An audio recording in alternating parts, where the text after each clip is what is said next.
right? Okay. It's a test. All right. Go ahead. Hello, guys.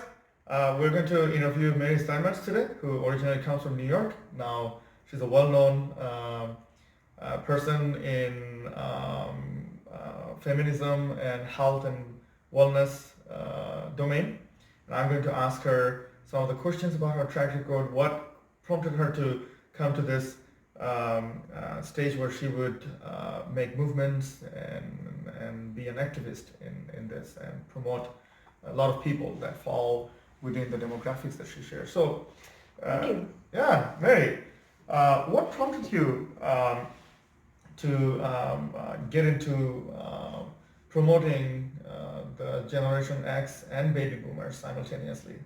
Well, I've always had an interest in popular culture, and I have a lot of background in health and nutrition and beauty. I used to have a modeling agency, and I have a great deal of knowledge about these subjects. And with my marketing background, I knew I wanted to get into the podcast industry.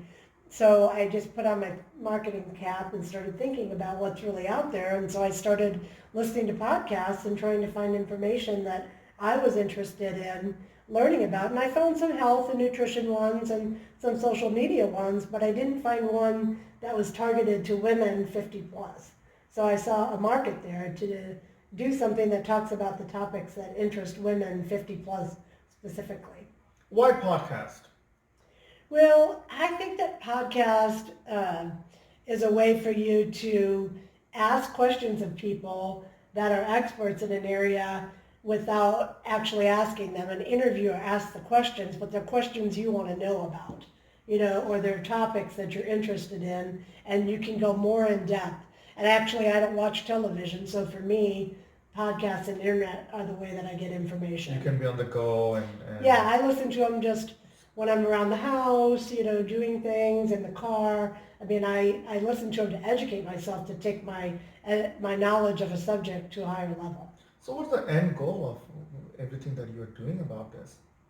Well, I want to put a source out there for women that can kind of grow from this 50 demographic through retirement and end of life. And so I just see there being a lot of questions right now in the 50 plus about, what to eat, how exercise. I mean, I'm journaling myself about how to lose weight after 60, what is it like and what activities do you need to do. But then I have friends that are dealing with grandchildren living back at home or aging parents that are in their 80s or 90s that they're taking care of them, and how do they manage all that. And then just topics about where are they going to live when they retire, who's going to be there to take care of them, or what is that going to look like, and as well as Botox and Restylane and how to keep yourself looking young, and are those good options. And so just things that I'm interested in, I think other women would be.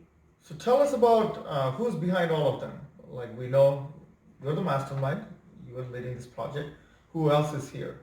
Well, I actually, interestingly enough, have a team of all men that have been helping me prepare this. So I have you, Miraz.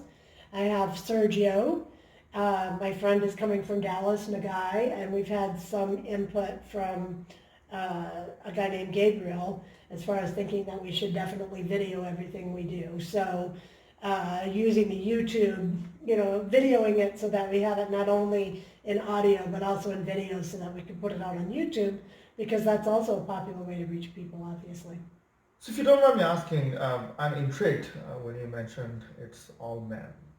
Is that something accidentally happened, or is there something you wanted to do? Well, it's something that accidentally happened. I just mentioned it to you and my friend Nagai that I've seen this niche, this market that exists for the conversation about issues that affect women, and asked you to research it and see what you knew about loomers. So I guess it happened because I have male friends, that I turn to talk to about it, because I'm not technologically savvy. So I knew that you're younger and you're going to be better with technology, and I know that he's good with technology. And then you brought along Sergio, who's really good with technology, and you also brought along Gabriel. So just surrounded myself with people who know better, and they're all actually men that believe in the power of women, and I think that it's a fair game, for men, for women. I mean, everybody should be equal, and I think we're leading the way in that. Well, Mary, thank you very much Thank for you. coming to the interview today. Thank It's you. it's good to have you. Let's meet you next week Okay. for health and wellness. All right, sounds good. Thanks. Bravo, bravo.